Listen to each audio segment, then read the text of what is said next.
까지 말씀입니다. 요한복음 10장 22절에서 31절까지 말씀을 저와 여러분들 한 절씩 교독하시고 마지막 절 합독하도록 하겠습니다.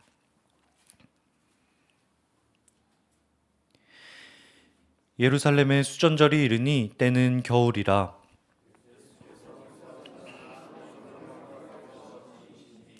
유대인들이 에워싸고 이르되 당신이 언제까지나 우리 마음을 의혹하게 하려 하나이까?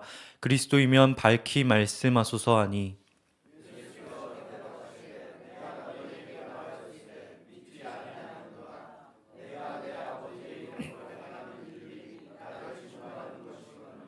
너희가 내 양이 아님으로 믿지 아니하는도다.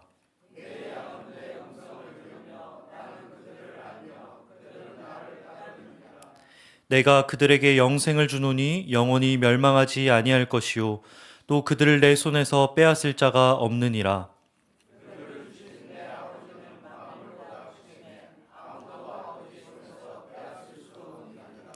나와 아버지는 하나이니라 하신대 유대인들이 다시 돌을 들어 치려 하거늘. 아멘.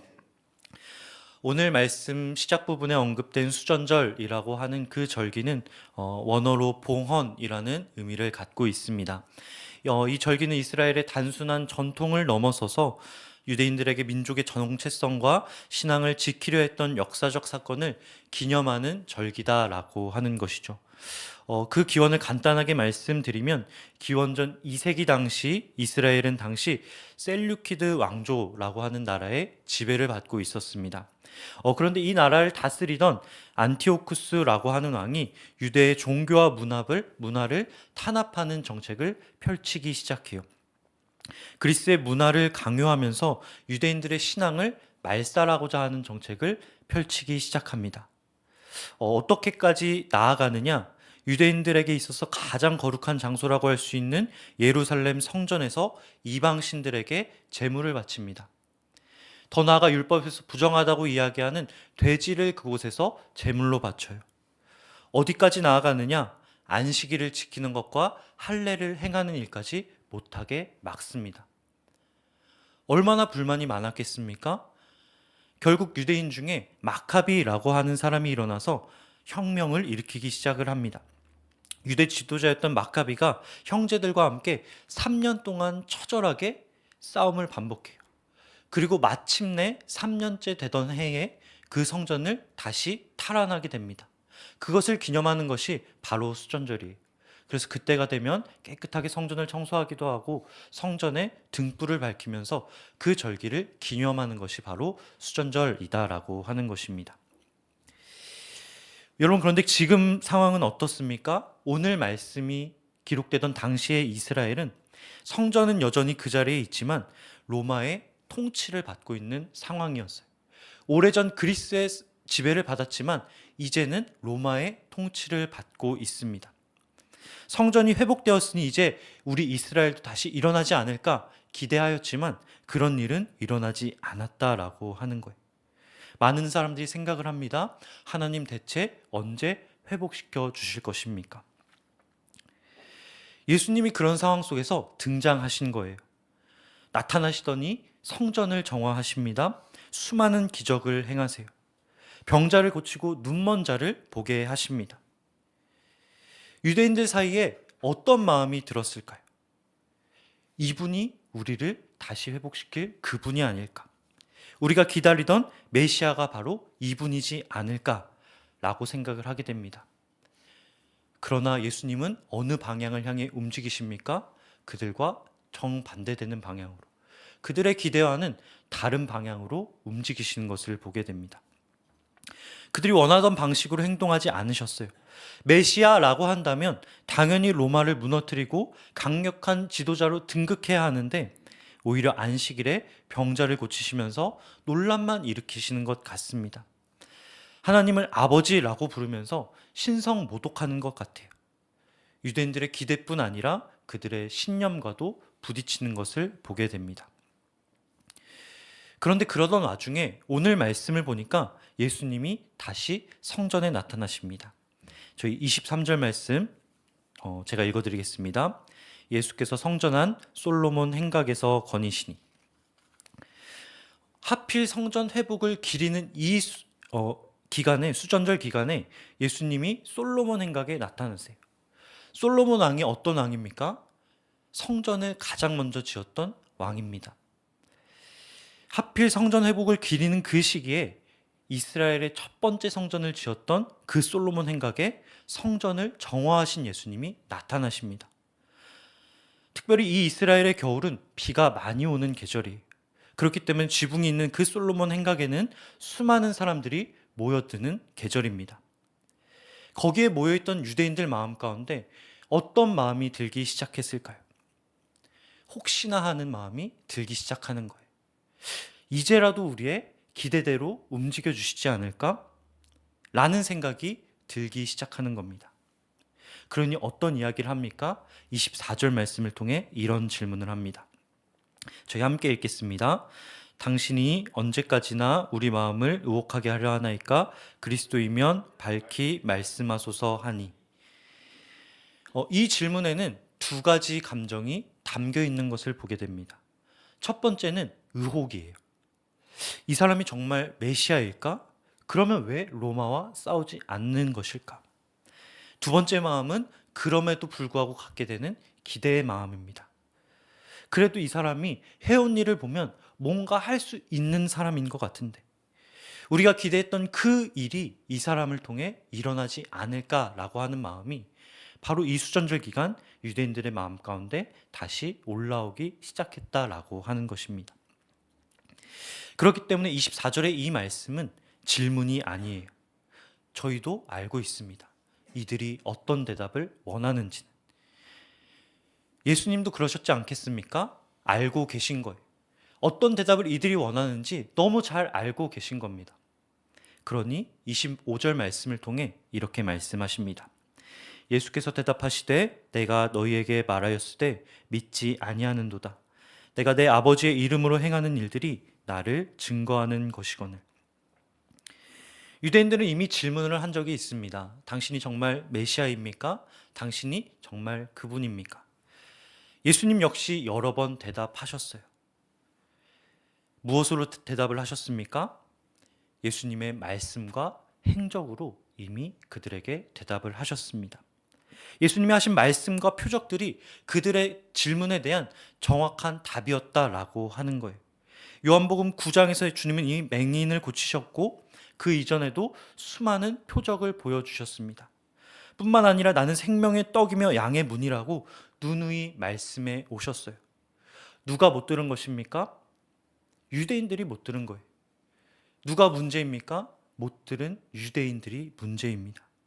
자신들이 원하는 답이 나오지 않으니 계속해서 질문하겠다라고 하는 거예요.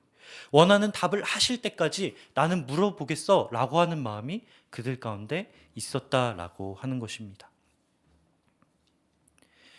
정말 더 많은 표적을 보여주셨다라고 한다면 이들이 예수님을 믿었을까요? 예수님이 정말로 로마를 물리치셨다라고 한다면 이들이 정말 예수님을 믿었을까요? 설령 그렇다라고 할지라도 그것은 예수님이 바란 믿음은 아니었을 것입니다. 그 믿음이 정말 이들을 살리는 믿음이 되지는 못했을 거예요. 왜 그렇습니까? 예수님이 우리에게 주시기 원하는 것은 이 땅의 무언가가 아니기 때문이에요. 이들이 갖고 있는 그 믿음으로는 이 땅에 무언가는 얻을 수 있습니다. 이스라엘의 회복은 볼 수도 있어요. 그러나 주님이 주시기 원하는 것은 그것이 아니었기 때문에 그것으로 우리는 만족할 수 없다라고 하는 것입니다. 요한복음 4장에서 예수님 이렇게 말씀하십니다. 내가 주려고 하는 것은 우리가 마시려고 하는 이 물이 아니래요. 이 물도 너무 좋고 저에게 많은 도움이 되지만 이런 물보다 훨씬 더 뛰어난 물이라고 이야기합니다. 한 번 마시면 목이 마르지 않는데요. 요한복음 6장에서는 뭐라고 말씀하시나요? 너희는 이 땅에 썩을 것을 구한다. 썩을 양식을 구한다. 그러나 내가 주고자 하는 것은 영생하도록 있는 양식이다라고 하십니다. 요한복음 14장에서는 뭐라고 말씀하십니까? 너희는 이 땅의 평안을 구하느냐? 그러나 내가 주고자 하는 평안은 세상이 줄 수 없는 그것과는 비교도 되지 않는 평안이다라고 말씀하고 계십니다. 이것이 바로 그 유대인들의 믿음을 우리가 넘어서야 되는 이유인 거예요. 유대인들 어떻습니까? 로마로부터의 해방이라고 하는 그 명제에 꽂히자 다른 게 눈에 들어오지 않아요. 예수님 더 큰 것을 준비하고 우리에게 주려고 하시는데 우리는 오직 그 독립만 있으면 됩니다 라고 하면서 그 너머의 것을 바라보지 못합니다. 눈앞에 작은 산이 그 뒤에 있는 큰 산을 보지 못하게 막고 있는 거예요. 오늘 저와 여러분의 신앙은 어떻습니까? 혹시 저와 여러분도 내가 원하는 예수님을 만들어 놓고 그분이 나의 기대에 맞지 않으면 실망하고 있진 않으십니까? 예수님이 진짜 메시아라고 하는 그 사실보다 내가 기대하는 방식대로만 움직이길 원하고 계시진 않습니까? 그러나 참된 생명은 그때 주어지지 않아요. 저와 여러분들이 그것을 넘어설 때, 나의 마음을 깨고 그 기대를 넘어설 때 주어질 줄 믿습니다.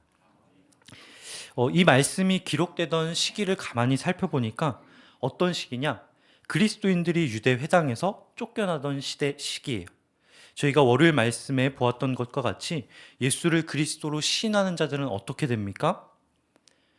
회당에서 쫓겨날 뿐 아니라 부모에게도 버림받는다라고 이야기하고 있습니다.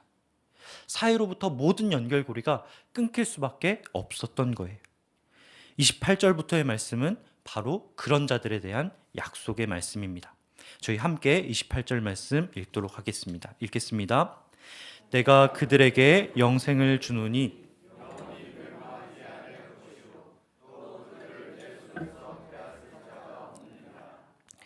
주님은 약속하십니다. 끝까지 나를 따를 자에게 주어질 것은 바로 이것이다. 그것이 무엇입니까? 영원한 생명입니다. 주님의 손에서 아무도 그들을 빼앗을 수 없다고 주님은 약속하고 계십니다. 더 나아가 29절 말씀을 통해 이렇게 말씀하십니다. 그들을 주신 내 아버지는 만물보다 크심에 아무도 아버지 손에서 빼앗을 수 없느니라. 주님의 음성을 듣는 자들은 예수님의 손에 들려 있을 뿐 아니라 하나님 아버지의 손에 붙잡혀 있다라고 하는 거예요. 그 손은 어떤 손입니까? 어떤 환경도 흔들 수 없는 손입니다. 그 누구도 빼앗을 수 없는 강한 손이다라고 하는 거예요. 어떤 넘어진 자도 일으킬 수 있는 손이 바로 아버지 하나님의 손이라고 하는 것입니다. 모든 끊김을 두려워하지 않고 주님 앞에 나아가는 자를 내가 그렇게 붙잡겠다라고 이 말씀을 통해 저와 여러분들에게 약속하고 계신 거예요. 결코 쉽지 않습니다. 이 말씀대로 살아낸다는 것 결코 쉽지 않아요. 그럼에도 우리가 도전할 만한 가치가 있는 것은 무엇입니까? 그 자리로 나아갈 때에 우리에게 영원한 생명이 주어집니다. 우리를 영원히 흔들 수 없는 그 손으로 붙잡아 주신다라고 약속하고 계십니다. 그러나 현실에서 살아낼 수 없기에 유대인들 뭐라고 이야기합니까? 31절과 같이 반응합니다. 유대인들이 다시 돌을 들어 치려 하거늘.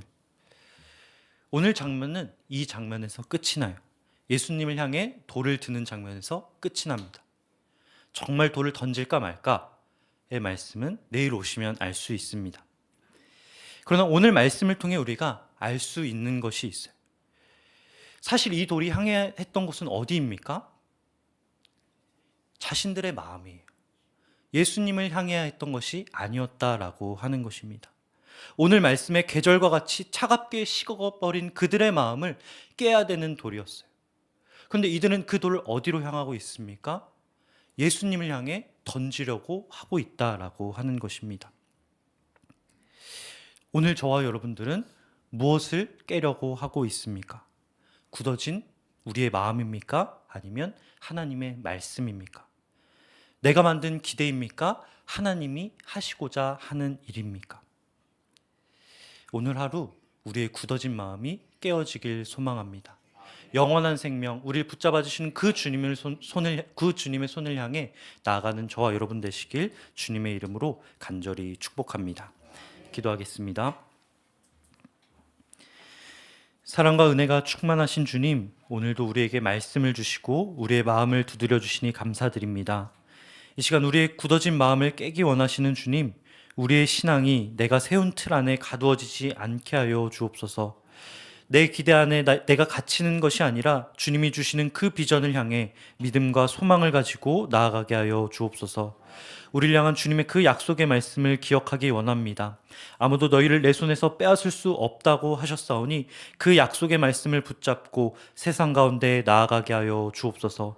세상이 나를 흔들어도 두려워하지 않게 하여 주시고 주님이 주시는 평안과 안전함을 누리는 오늘 하루 되게 하여 주옵소서. 감사드리며 우리를 끝까지 책임져 주시는 예수 그리스도의 이름으로 간절히 기도드립니다. 아멘. 하늘에 계신 우리 아버지, 아버지의 이름을 거룩하게 하시며 아버지의 나라가 오게 하시며 아버지의 뜻이 하늘에서와 같이 땅에서도 이루어지게 하소서. 오늘 우리에게 일용할 양식을 주시고 우리가 우리에게 잘못한 사람을 용서하여 준 것 같이 우리 죄를 용서하여 주시고 시험에 빠지지 않게 하시고 악에서 구하소서. 나라와 권능과 영광이 영원히 아버지의 것입니다. 아멘. 오늘 이 시간 우리에게 주신 말씀과 또 우리에게 주신 기도 제목 가지고 기도의 자리로 나아가도록 하겠습니다. 기도하겠습니다. 사랑의 주님 감사합니다.